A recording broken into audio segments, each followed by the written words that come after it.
Paramashivoham.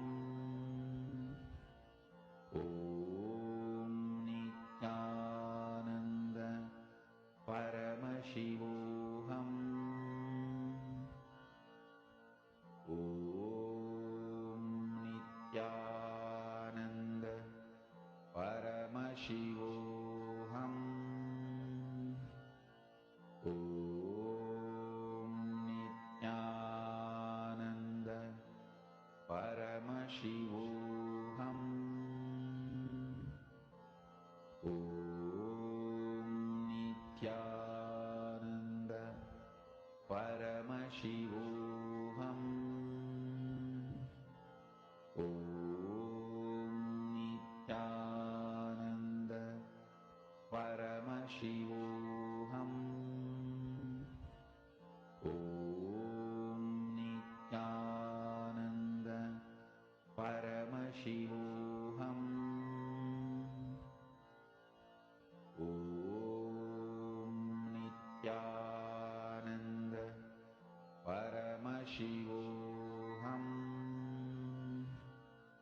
Om Nithyananda Paramashivoham. Om Nithyananda Paramashivoham.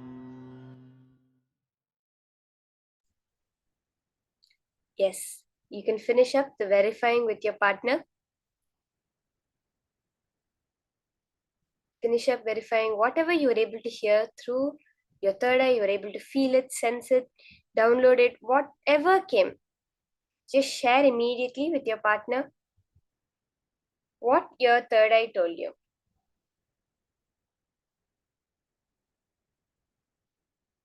Actually, the next session is something which even I'm very excited for. It's such a beautiful session that Swamiji has given.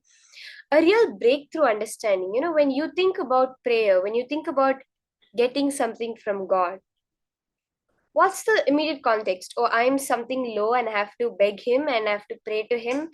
I have to go. He's such a great being. He's so high and he's going to give it to me. But Swamiji has given us such a beautiful revelation from the Upanishads about what the right attitude for prayer is. When Swamiji is saying you are Paramashiva, you may be thinking, then when I ask something from Swamiji, what is the space I'm supposed to have? That Swamiji beautifully reveals is the space of Sohamasmi. I am him even when I pray. I am Paramashiva. That is what we're going to be understanding from Swamiji right now. Let's enter into these powerful cognitions from Swamiji himself.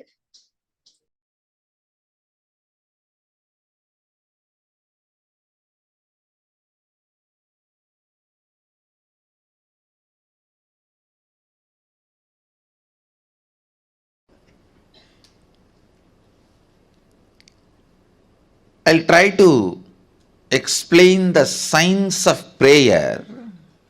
Usually, mind always operates from duality.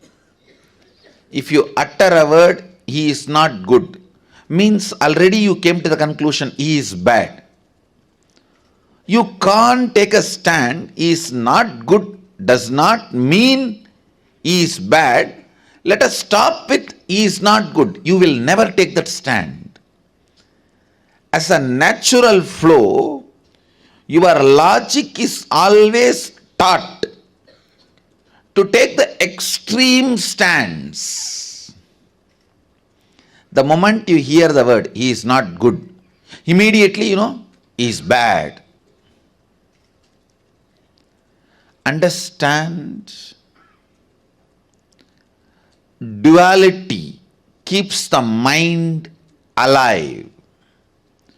Duality keeps the dilemmas alive.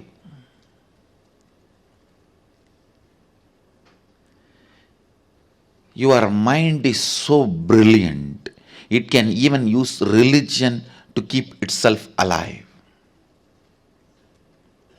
Please understand. It can even keep religion. It can use even religion to keep itself alive.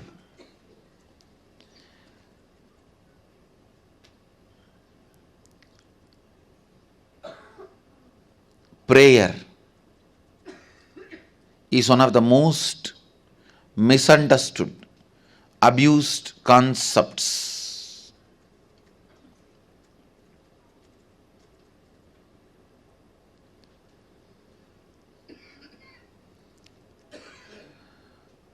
The moment you are asked to pray, the moment you need to put the God in the high pedestal, you always decide to put you in low pedestal. And in some stupid traditions, it is even celebrated as humbleness. No! Understand, humbleness is not thinking less of you, it is thinking less about you. Understand, humbleness is not thinking less of you, it is less about you.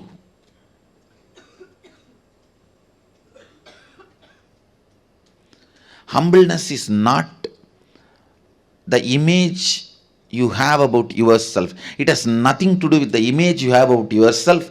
It has something to do with how many times you remember yourself. Stupid, one of the most stupid mistake humanity has committed, putting yourself down and thinking only then you can put your God up. No, understand? Putting your God up does not really requires putting yourself down. Putting yourself down does not necessarily make you to put your God up. This is one of the very important truth you need to know. Please understand. I feel so blessed. The Vedic tradition, the Hindu tradition,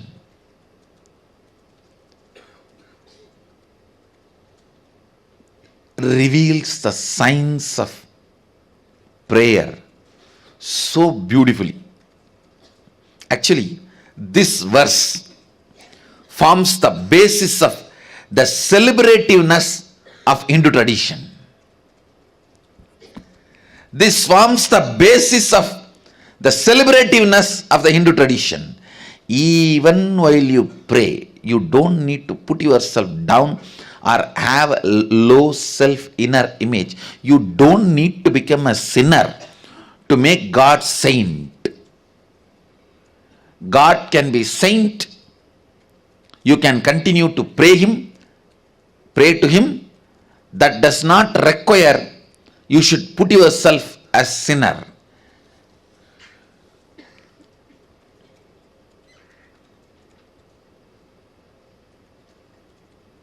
In any form, consciously engaged powerlessness will only lead to bondage, whether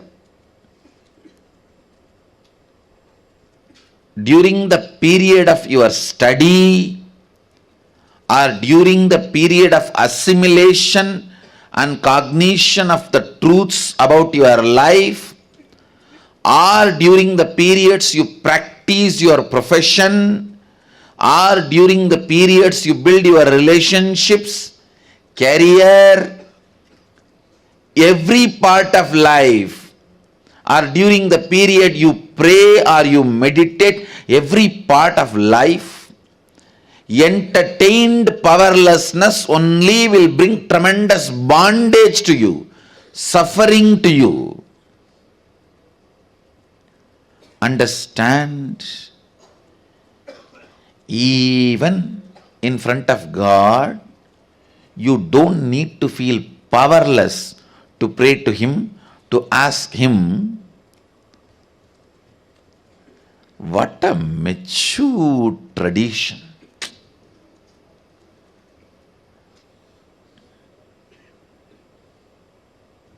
Even while you pray, remember, God is above, true. But you don't need to be below.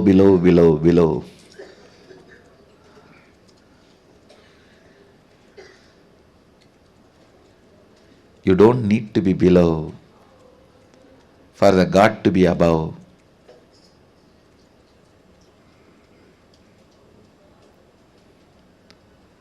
Sohamasmi Pushanye Karshe Yamasurya Prajavatya Vyugarashmin Samuha Tejo Yatte Rupam Kalyanadamam Tate Vashyami Yo Asavasau Purusha Sohamasmi.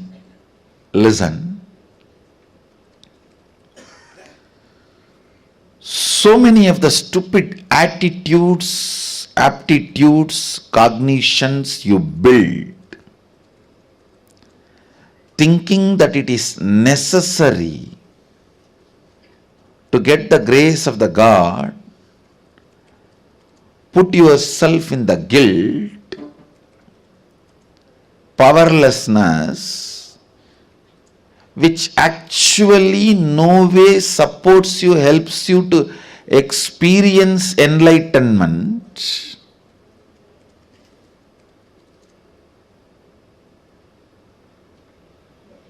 Or the higher consciousness. Remember the right context and bring prayer in your life. Prayer itself will lead to enlightenment.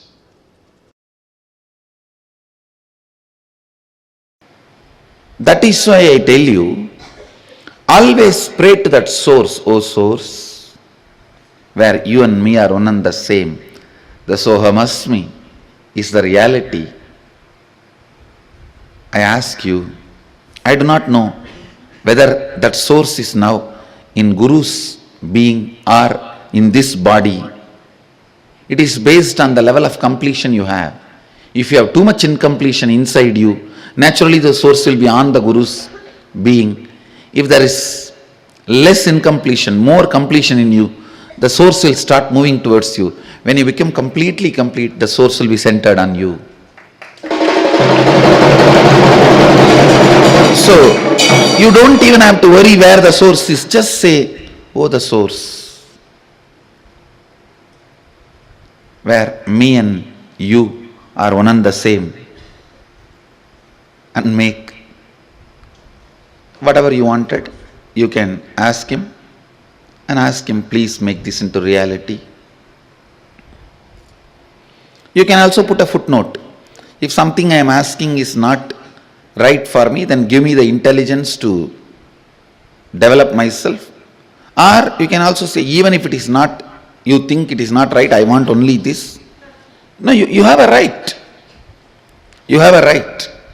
All I am asking you is, have the right understanding so that that prayer becomes beautiful process for you to experience oneness, Advaita. Understand. Please remember, whether we understand or not, catch it or not, indeed, the reality is Sohamasmi. That is why the Upanishad uses the word indeed. Whether you got it or not yet got it. Sohamasmi, I am He. You can tell him, oh source, I feel bored of doing all this completion, this, that. I know you are intelligent and capable of making completion happen in me. Please make it. That is enough. It can be such a strong, powerful process for completion. And understand, never ever a prayer uttered from the right context goes waste or unheard. Never think, never doubt it goes waste or unheard. You can shake sun, You can move moon. You are not just a developed version of monkey. No. You are not just a developed version of monkey. You can move sun, move moon. Prayer from the right context will directly lead you to enlightenment without any of that feeling cheated. If you have wrong context about the prayer only, then you will feel cheated. Oh, I prayed for 10 years for this, he did not give me. When you pray from the right context, he may not have given what you asked, he would have given himself to you. The truth, Sohamasmi, declared by Isavasya Upanishad. Sohamasmi is waiting to explode.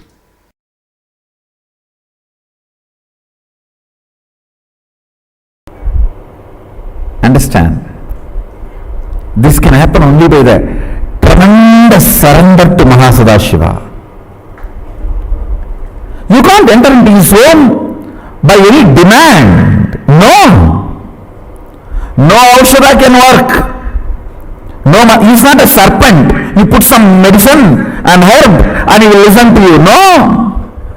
He's Nageshwara. He's not Naga. Understand? It is deep surrender and devotion and reverence, humbleness, requesting Mahadeva, please grace us. Please grace us. It is only with the tremendous humbleness and surrender, with the tremendous respect, reverence, devotion, understand? As long as you exist in relative reality, be devoted. It is oneness. Oneness is the only currency which works on all the 11 dimensions. Dvaita, only 4 dimensions. Bhur, Bhuva, Shiva, Tapa, that's all, not even Satyaloka. But now I am making a statement. As long as you are in relative existence, be devoted. Yes!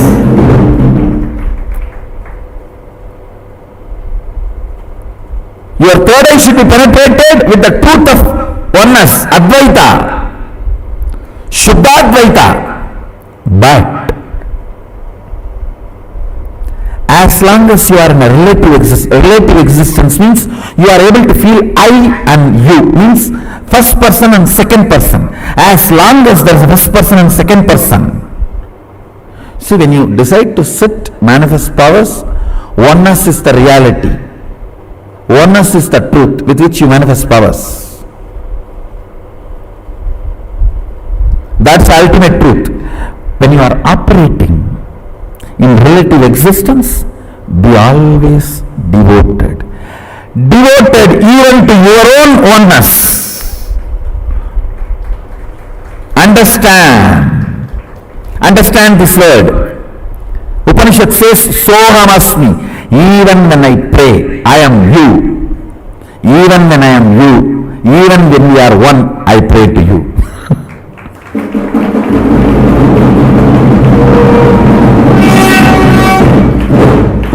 Upanishad has a beautiful word.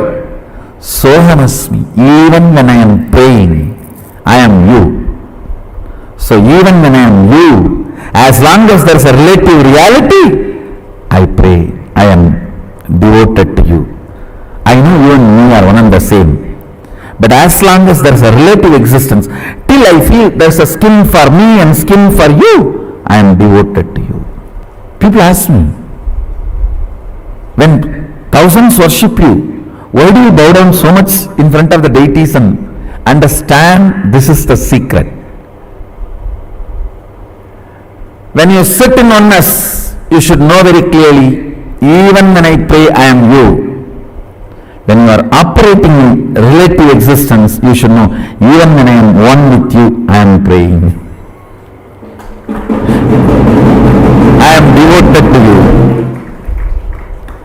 In relative existence, always be devoted. In reality, always be one. Understand, duality is not ultimate. I am repeating again. Oneness is the ultimate truth. That does not mean in relative existence you will be arrogant. No. You will be humble. In relative existence, you will be humble. That is why I say, the Advaita I am teaching is Sutta Shivadvaita. In oneness, even when we pray, we are one with you. In relative existence, even when we are one with you, we are devoted to you. Be humble, be devoted even to your own oneness. Sometimes when I go to devotees' houses, I directly go to puja room and do the puja. Some of the devotees will keep my photo also. When I do the arti, I have to show to all. I cannot move the hand. I have to show all only. They ask, what is this, Swamiji? You are showing arti to your own photograph. What can I do? It is a symbol of my oneness. I am devoted to that.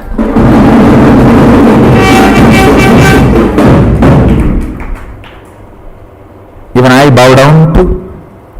See, you have both component. Your oneness, Shuddhadvaita, and your relative existence, to which you are going to be devoted, that is going to manifest in you more and more. That is going to be strengthened in you more and more.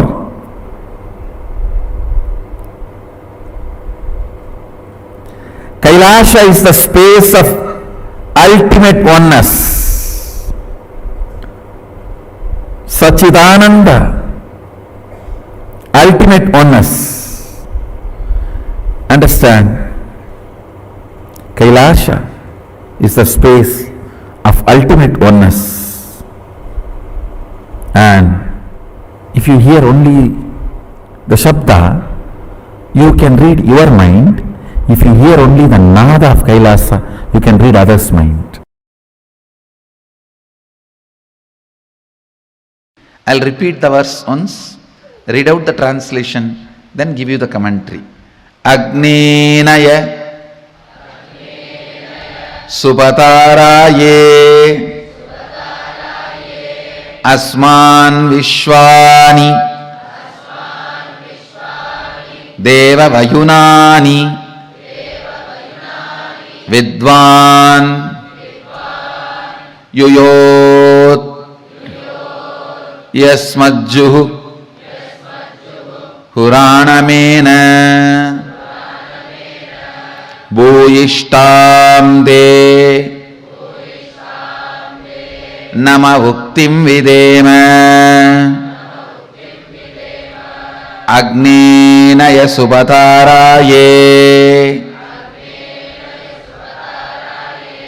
Asman Vishwani Deva Vayunani Vidwan Yuyot Yasmajjuhuranamena Bhuyishtam De Nama Bhuktim Videma. I'll read out the exact translation. O Agni, the fire god, knower of all our actions and all that is worth knowing, you must take us along the righteous and auspicious path of completion. Please listen. You need to understand this first line. O Agni, The fire god, knower of all our actions and all that is worth knowing, means even the modern science proves when your brain knows something, that area gets lit up. The knowing action happens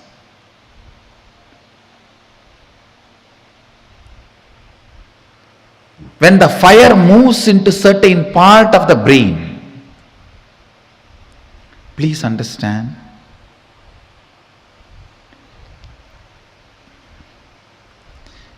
everything may be there outside you. You will not know if the fire does not move in your brain. If the fire moves in your brain, only then you will know what is happening. So, fire is responsible for knowledge, knowing to happen in you. Listen carefully. Fire is responsible for the knowledge to happen in you. I tell you, fire gets fully awakened by integrity. Nothing. Just follow intensely integrity. In 12 months, you will have a kind of a fire in you through which you can know anything you want to know. Anything which comes in front of you and you want to know it, you will know it. That fire is called di. In Sanskrit, we use the word, a single letter, di.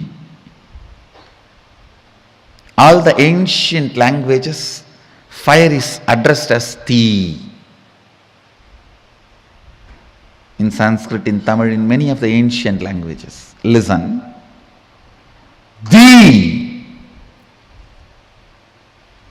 comes as a gift to you because of your integrity. Just 12 months decide. I will live in the space of integrity. No question of missing. It's just awareness. Awareness practice, nothing else. The di will be awakened in your brain. That di will give you the intelligence to know everything you want, anything you want.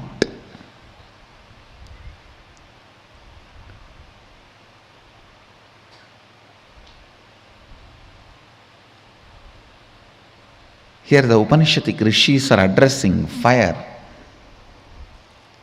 Oh, the fire god, knower of all our actions, means only if the fire happens in different parts of your brain, knowing happens in you. Knowing happens only if the fire happens. So without the knowledge of fire, knowing cannot happen. Knowing is very closely associated with fire.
Soham.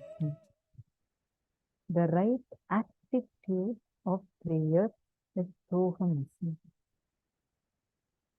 Understand? Just cognizing this itself will give us a very powerful understanding about ourselves and about God.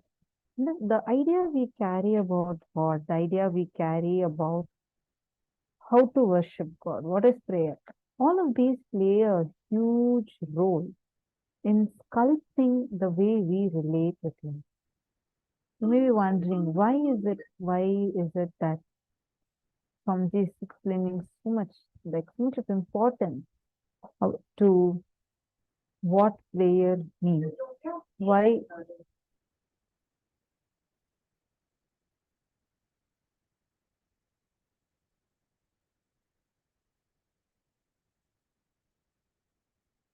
Sorry for that. See, you may be wondering as to why is Swamiji giving us so much of importance, saying that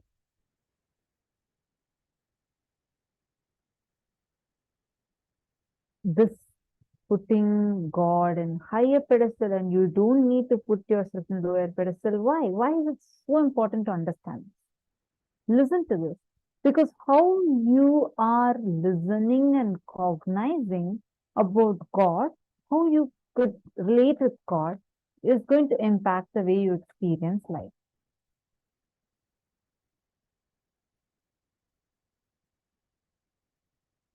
Ma Saroj Oplish has posted, thanks Ma for your most inspiring description of how Swamiji manifested your money, passport and air tickets. It filled me with unlimited hope and courage and dedication to my Guru. Thank you, Ma Saroj, for posting such inspiring words. Actually, it's not just me. Anyone, whoever connects to Swamiji, anyone, you just need this one connection to Swamiji. The way he will manifest for you God. It'll be, you just can't even describe it. He will just shower himself. Like, I was remembering, there is one, first time Swamiji wanted to give the Sundareshwara Paramashiva Sayujya Samadhi Darshan. It was in 2021, I think. 2021, if I'm not wrong.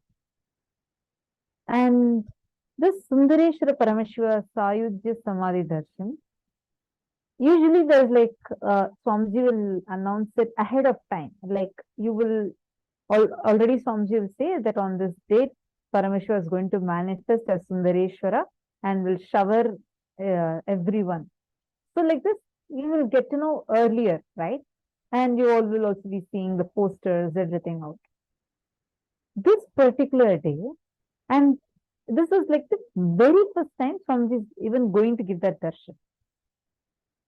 It was like all that day's programs ended. We had a Bhava Samadhi darshan. All the things got over like as per schedule. And all of a sudden, Swamiji said that now Paramashiva wants to manifest immediately as Sundareshwara Paramashiva Sayujya Samadhi Darshan. All of us are like, what? Like, it's like totally unplanned and like, it was a very spontaneous one. Swamiji said, right now, immediately, Paramashiva is going to be manifesting. And we all were very excited and a lot of people had come in. Most of you would have also been there in that darshan. Swamiji came as Sundareshwara Paramashiva. So handsome form.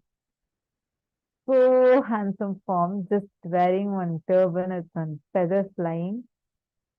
He just came and sat. The energy was so powerful. For almost, I think the darshan went up to 1.5 hours or so. Swamiji did not utter a single word. Not a single word, except for once or twice, Swamiji said, Om. Not a single word.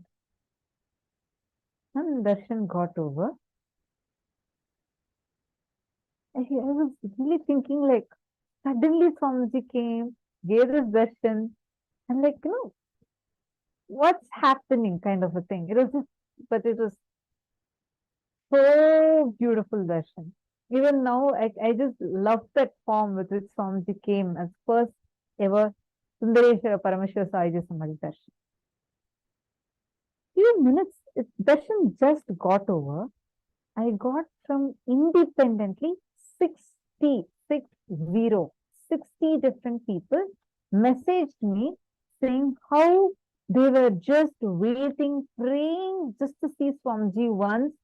They just wanted to have Swamiji's darshan, and exactly as if answering their prayers, suddenly Swamiji came live, and usually they will not check the live notification, but suddenly Swamiji popped up in their screen and Swamiji blessed. So many people had materialization of Jnananjana, Kumkum, Bhasma. That's when I understood, hey, not a single action of his is even casual. There's nothing that can be casual. Even this, he just manifested so many of their prayers. Immediately, Swamiji just manifested a Sundareshwara Paramashiva and showered everyone. One person messaged saying that she was sick. She was running at high temperature, and she said she had prayed to Swamiji saying, Swamiji, you just come. I know if you come, my fever will go. Correctly, Swamiji came, her fever reduced. Like this, not one, not two, not even like 5-6 people. 60 people. 60. And this is the number of people who reached out to me, like who had messaged me. I understood, God, what a compassion Swamiji has. He just knows, he listens to each one of, he listens to prayers. He is just for us. Because with that feeling connection, the moment you pray, he'll just manifest himself. Wow. That powerful way Swamiji manifests, actually, if you see every single time, whenever you pray in some form or another, he would have manifested for you. So it's happened for you. And so beautifully, he'll show you also that, look, hey, I'm just right here for you. How many of you have had experiences like this? Where just Swamiji had manifested, you prayed and Swamiji just happened for you. How many of you have had experiences like this?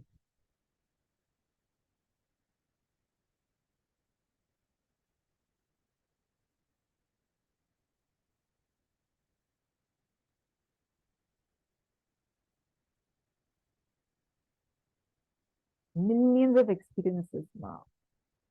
Okay. Yes. Yes. So many yes coming.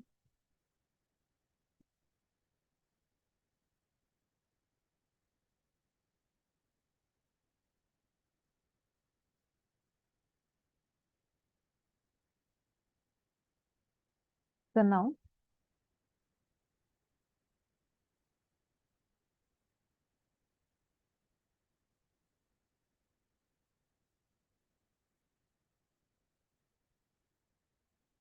Gita Devi, it's not my way of explanation that's making your devotion and connection with Swamiji going high. It is Swamiji manifesting it for you.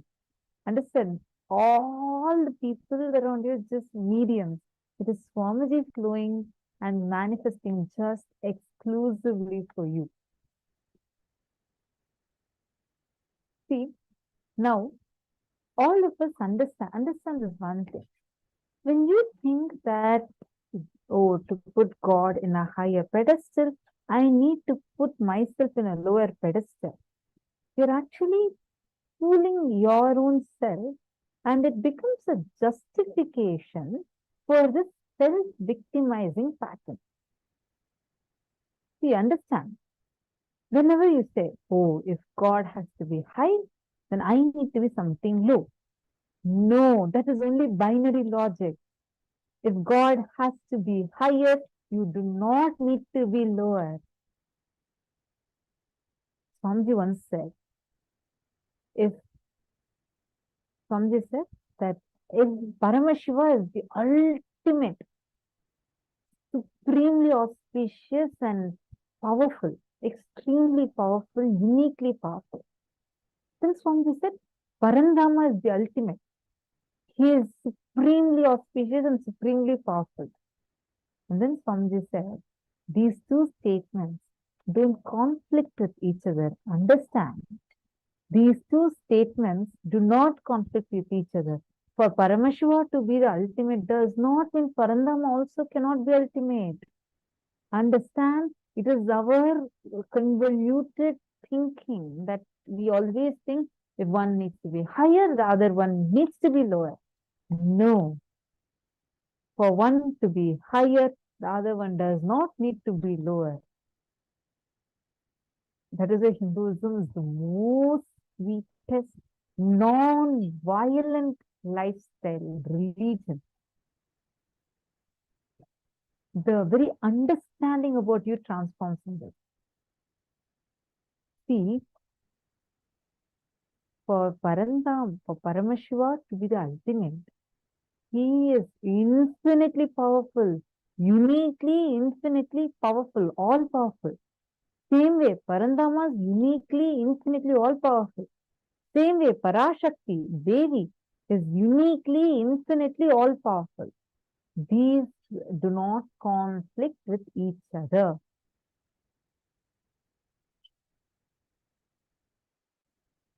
The problem is we all have something called as the binary way of thinking, binary logic. For example, if there are two doors, and if I say one door is closed, immediately what will your thinking be? If I say one door is closed, what will you think? The other door is open, correct? Or if I say one door is open, then you'll immediately think that the other door is closed. Am I right? Isn't this the way we think? This is called as the binary logic. We think if A is this, then B has to be this. Understand? One door is open, the door A is open, does not mean door B is closed. When you think like that, when you think the door B is closed, you are operating from binary logic. That is when you will say that, oh, if Paramashiva is all powerful, then Parandama cannot be all powerful. That whole thinking comes when you're stuck and operating from binary logic. That is why the Western minds cannot understand what grandeur Hinduism is. Many people who operate from binary logic cannot understand, because in Sanatana Hindu Dharma, every person has their own God. Every village you go to, you find a unique God. If you've been in Indian villages, you know what I'm talking about.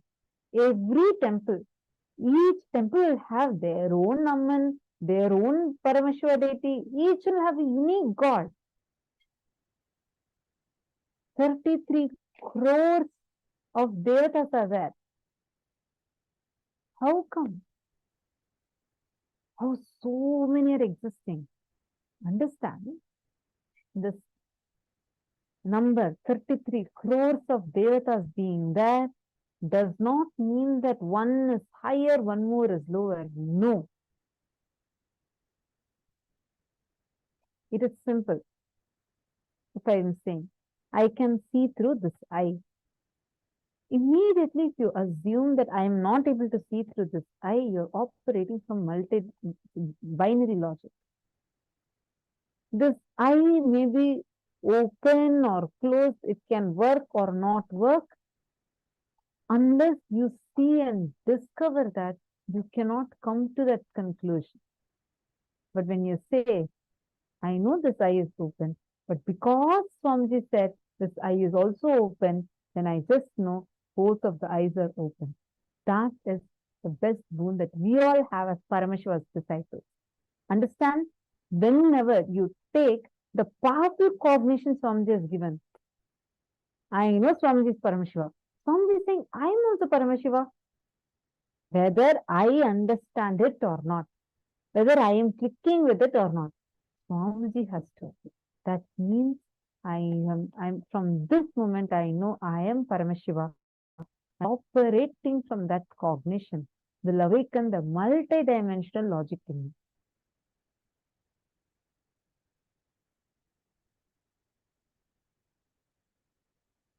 Can all of you type and post, what did you understand about how when for God to be in higher, for God to be higher, you do not need to put yourself in a lower pedestal. What did you understand from this one statement that Swamiji said? Can all of you type your understanding and post? Come on.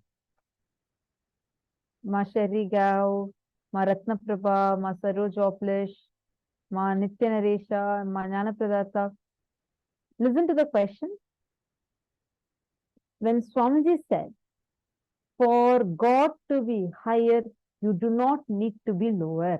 What do you understand by this statement? Whatever is your understanding, please take a few minutes and type and post.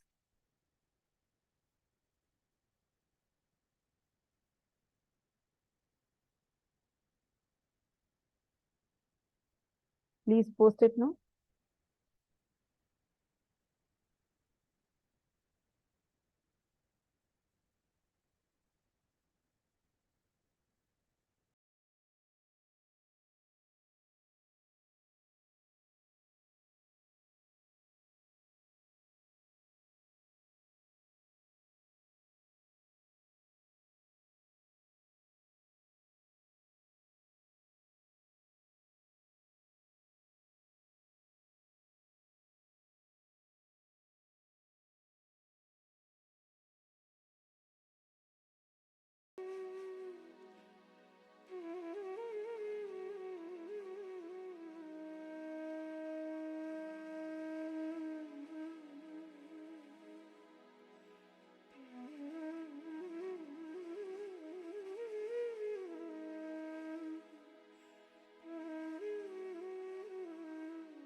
Now, I hope all of you have taken quite some time now and looked in and contemplated on this, right?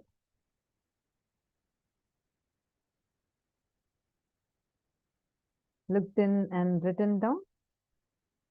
Are you all understanding?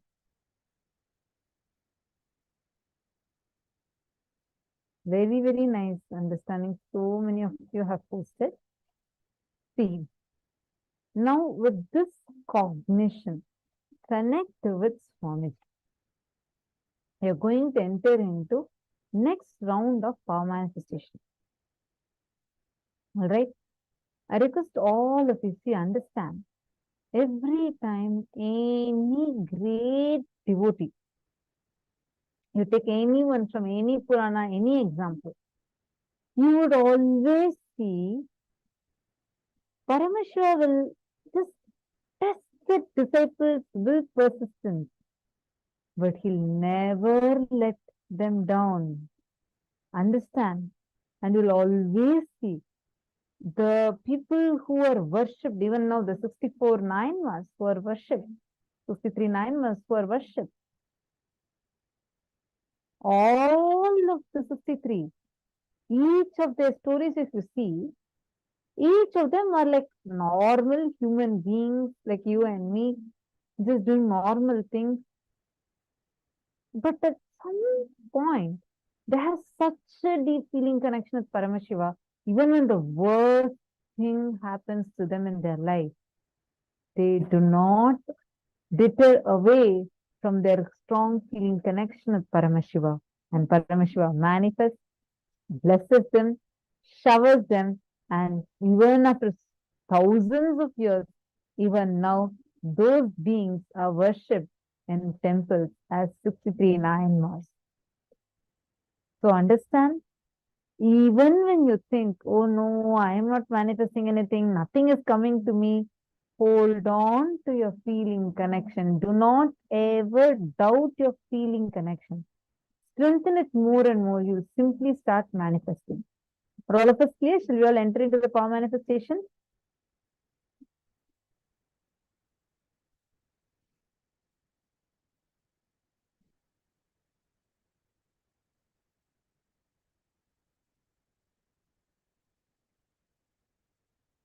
This time, we're going to play with a very interesting power, the power of Durashati. Okay. So I'm going to tell you what is going to be so interesting about this. I'm actually going to be playing an audio here. Okay. I'm going to be playing a music for all of you, and you are going to be, and I'm going to be muted.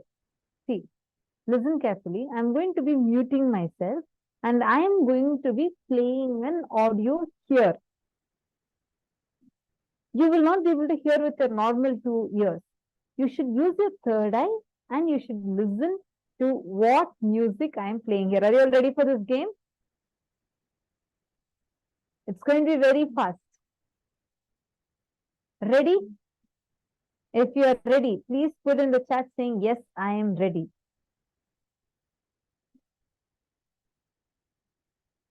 Come on, all those that are ready to play this game and have some fun, please post in the chat. Say clearly that, yes, I am ready, and post it in the chat.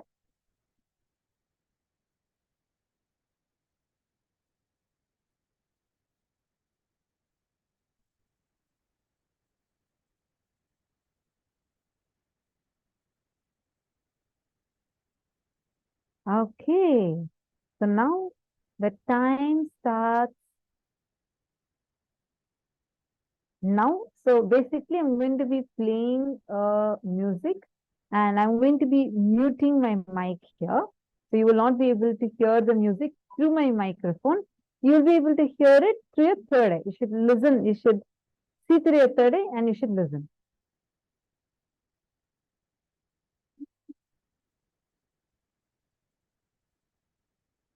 Three. Please close your eyes. Chant the Mahavakya. 3, 2, 1.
Okay, time up.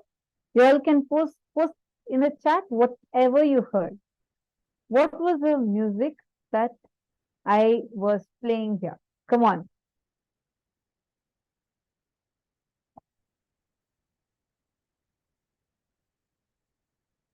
What all did you see?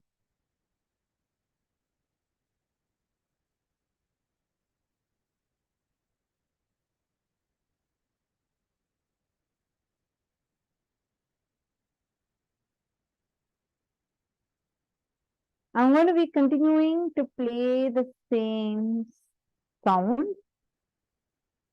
You're going to be listening and saying what song it is or what am I playing. Okay? Connect with Swamiji. Just close your eyes. Intensely listen. Just listen. Don't guess. Do not guess. You don't need to be right. Whether you are right, wrong, it is not you who is going to be right. It is Swamiji who will be right. If it is wrong also, it is that's what Swamiji is manifesting for you. Just put it on Swamiji and you just simply be listening. Do you want to hear what music I'm playing? Just listen. They're not going to be guessing. Don't let even your logic try to come up even once. Okay? Listen intensely.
All right.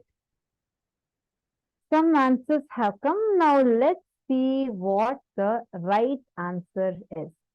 You all also want to hear what I was playing? Okay, see many messages.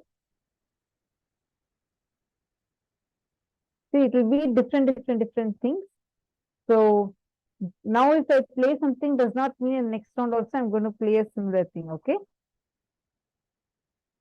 So I'm going to now be playing a sound or the song that I was actually playing earlier.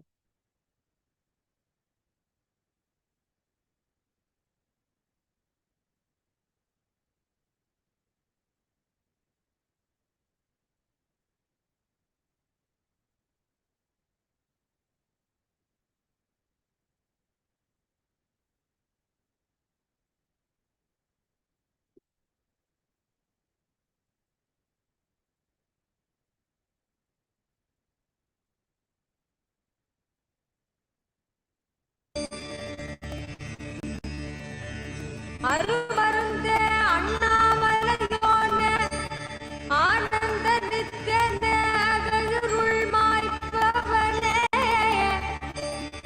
சிறிதே சிந்தை இறங்கி கருதும் எக்கணத்திலும் M கண்முன்னே நீயாடிவா அழகு திருநடமிடும் எங்கள் அம்மையப்பனே பழகு தமிழில் உன்னை பாடி நின்றோம். Are you able to hear the song? தூயவனே ஞானவனே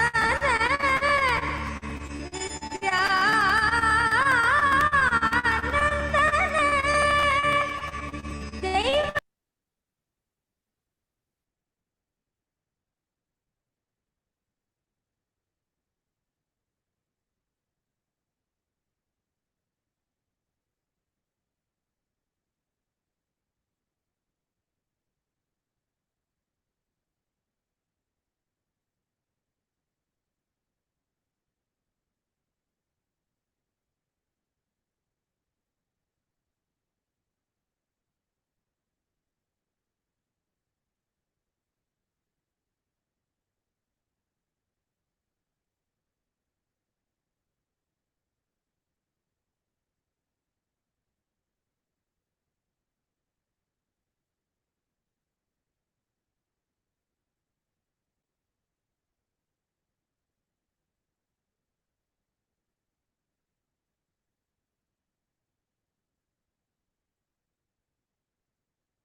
How many of you manifested?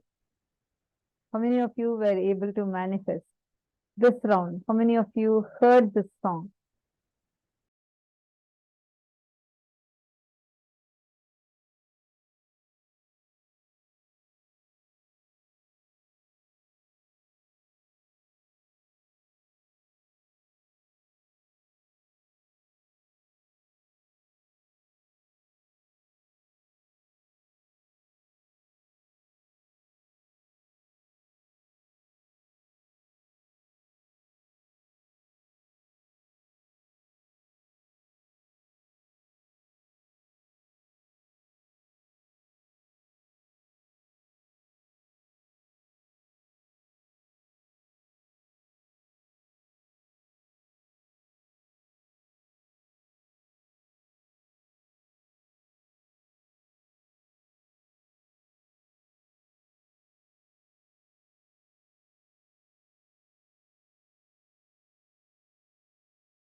So are all of you able to hear the sound?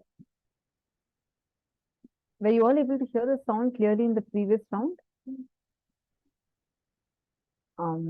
We had played that song. I'll tell you who all had manifested. Some of you had really manifested it well. And the people who had manifested, this time I did not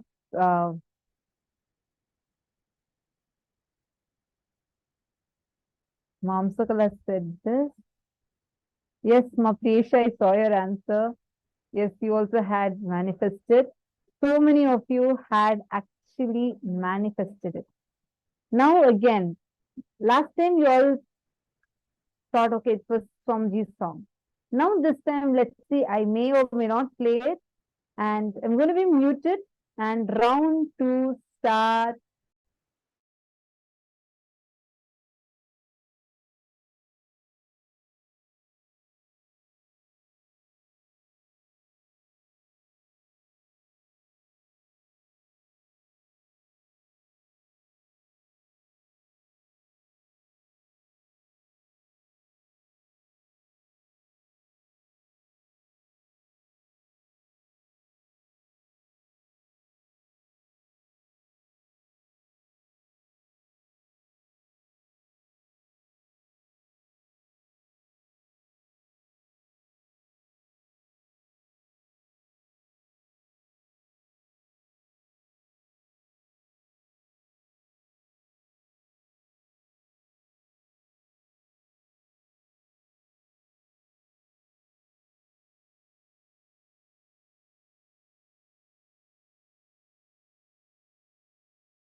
I just paused it.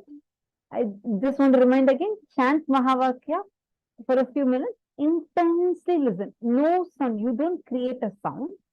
Intensely listen. You'll be able to hear it. Whatever you're hearing, type and put. Don't try to guess. Understand, every time we try to guess, thinking that we are, yesterday we learned, right? What is it in Tripurantakar story we learned? How the Devatas were all thinking they are doing something. First, you need to relax from that. Your logic is not going to be helping you. You only need to just sit, and you're going to be in intense listening. Swamiji will be manifesting it through you. Ready? Intensely listen. I'm actually playing something.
Come on. Now post, what did you all hear? Let's see what all answers are coming. Whatever you heard, post it.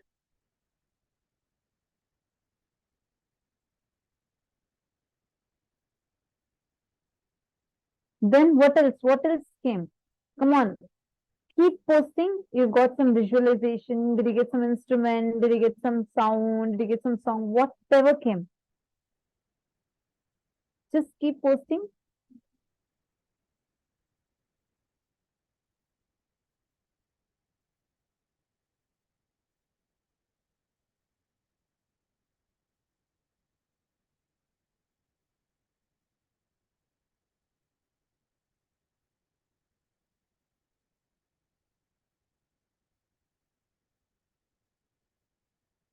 Whatever you were able to hear.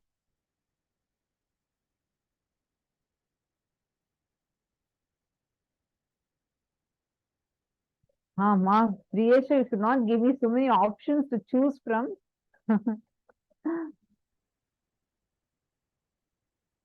So many of you do not guess. Listen, you do not need to be right in this. Whatever is coming, post it. Okay. So let me tell the answer to all of you. Ma Jnana Pradata. High mountains, streams, feel tranquil. I should say you have manifested it rightly. I'm going to play the music. The music is of this exact way you have described. Ma Jnana Pradata, that's right. You can hear it now.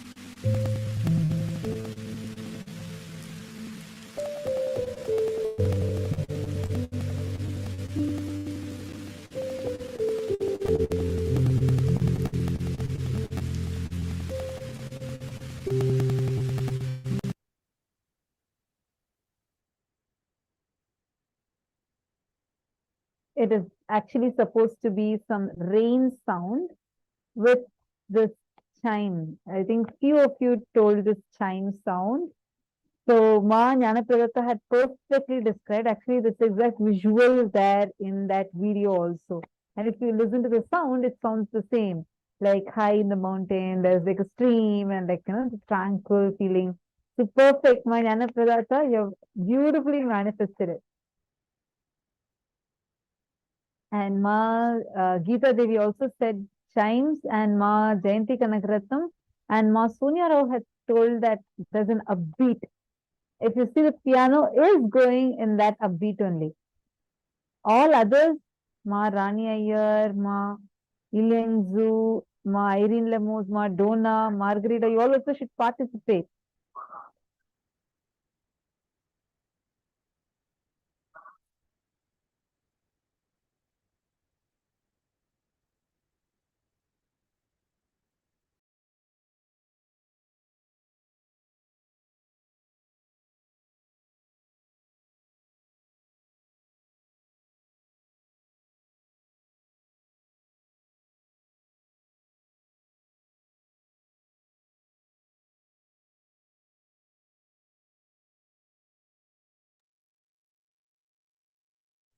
Okay, shall we all do one more round? Are you all ready for one more round? It can be any sound. The sound that it can be sound, music, songs, anything. Don't give me so many options. You should only listen intensely, and whatever comes first, you should put. Okay? Put it as one message. Type it clearly, see, listen intensely, and type it down. Don't try to guess. Don't try to see what it is. Just listen intensely. Whatever you hear, you put. This is called as Durashruti. This is the same power Sanjay charioteer used and gave us a listen to whatever is happening in the Mahabharata war field and gave us the whole Bhagavad Gita. So now, ready? 3. I can be playing any sounds, any music. You are just going to be hearing it intensely. Let's see who's getting it. Chant the Mahavakya.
Listen intensely.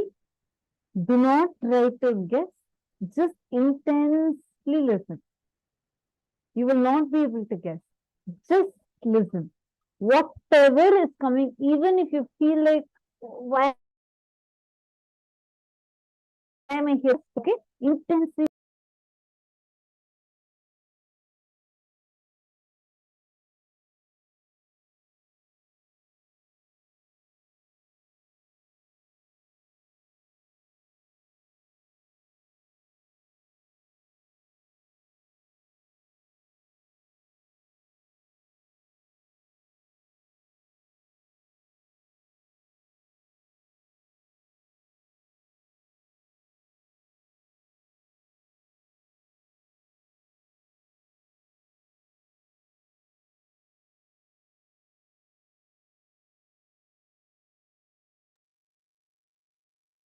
All right. Now all of you can post what was the music or sound that you were hearing. Come on. All of you post whatever came to you till now. Whatever, even if you saw some visual, everything. Sorry, Ma, Sonia Ishana. I read your message now. We will check and correct it. Ma, I apologize for that. What all did you see? See, sometimes you didn't hear, but you saw some visuals. Whatever came, put it.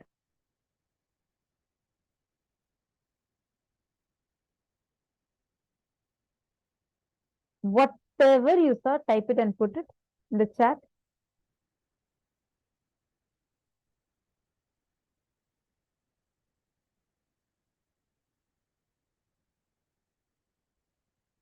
Don't try to guess it. Whatever came, just type and put it.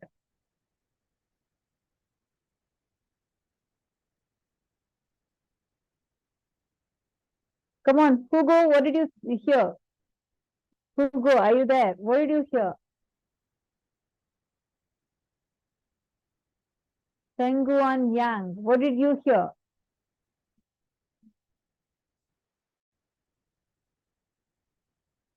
Hugo Pavlek, what did you hear? And Jerome, what did you hear?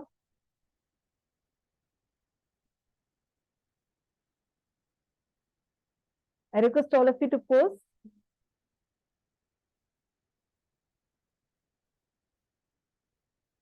Whatever you heard, please post it in the chat. All right. So here is the answer. First, let me see what all you posted. Jnana Pradata has posted Universe, Swamiji, Kalabhairava Darshan. Ma, Dakshinamurti, waterfalls, animal sounds, forest, rock, rolling. Ma, I feel the sound in my book, especially spine and chakra. Third eye, crown chakra, high frequency, Anna's schemate. Okay, like then Madonna has posted from like an instrument you blow into. Sounds like church bells, animal, soft instrument, water dripping, dancing, high energy, damaru, bells. Okay, quite different things all of you heard. And let me tell the answer to all of you. Okay, the answer is crackling sound of fire.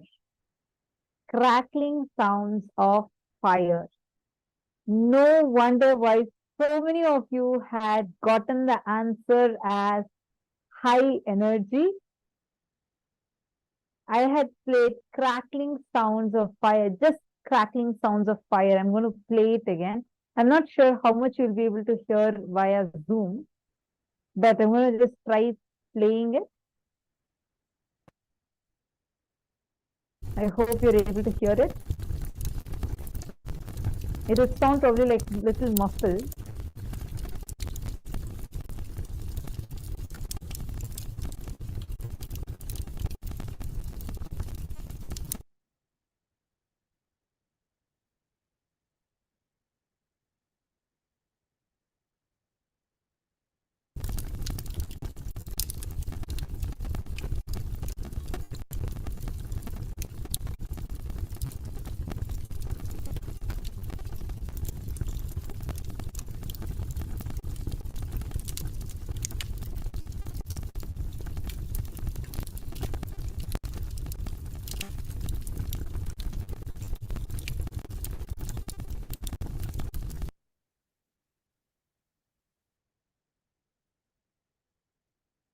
Okay, some participants are saying it sounds like rain. Okay, I also agree to that. Fine. So all the participants who were posted high energy and water dripping, these two are right. So you have manifested. Shall I do one more round? Are you all ready? All of you are going to participate? Come on, now I'm going to think of something very unique and put.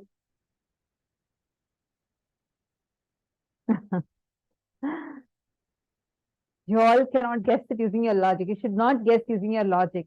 Otherwise, now you'll start thinking, what will Ma think and put? And then you'll be using your logic. Only power manifestation. Chant Mahavakya, connect with Swamiji. Take a few minutes now before I start the sound. Take a few minutes now and connect with Swamiji.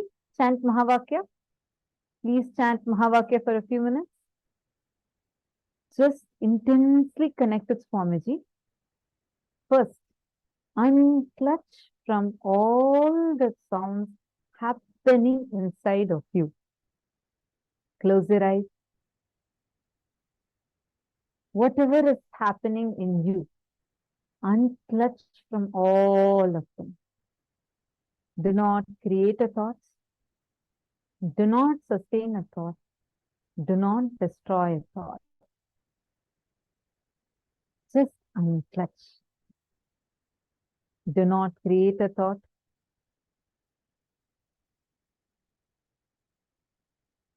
Just witness and unclutch.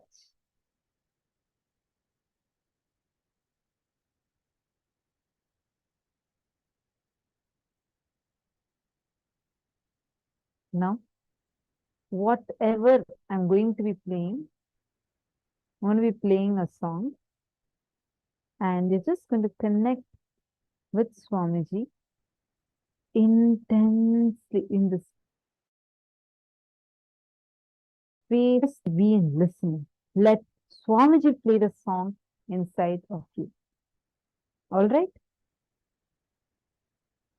I'm going to show the number countdown and I'm going to show thumbs up. That means you can start listening.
whatever you heard, whatever came in you, whatever you listened to, just start typing. Whatever came in, start typing. Come on. Actually, Ma Jnanapidat, I just want to tell you, see, this fire crackling sound, you got Swamiji, Kalavera Darshan, all these are very related. I mean, the fire and Kalabhairava, if you're thinking of it like that, then that was very related in the previous round. I just want to tell you. Okay, come on. In this round, what was the song or music, whatever I play? Please post.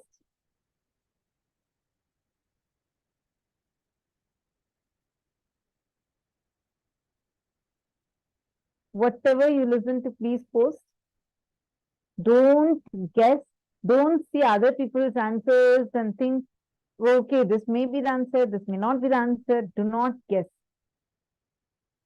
As I mentioned, you won't be able to guess it because we are going to do it in a very randomized way.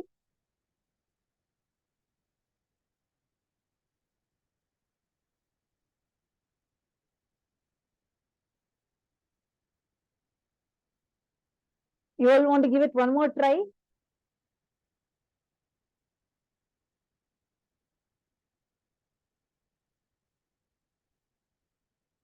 Do you all want to hear it once more? Okay, I'm going to play it again. Listen carefully. I'm going to just continue playing it. I'm muting myself. You're going to listen intensely and you're going to put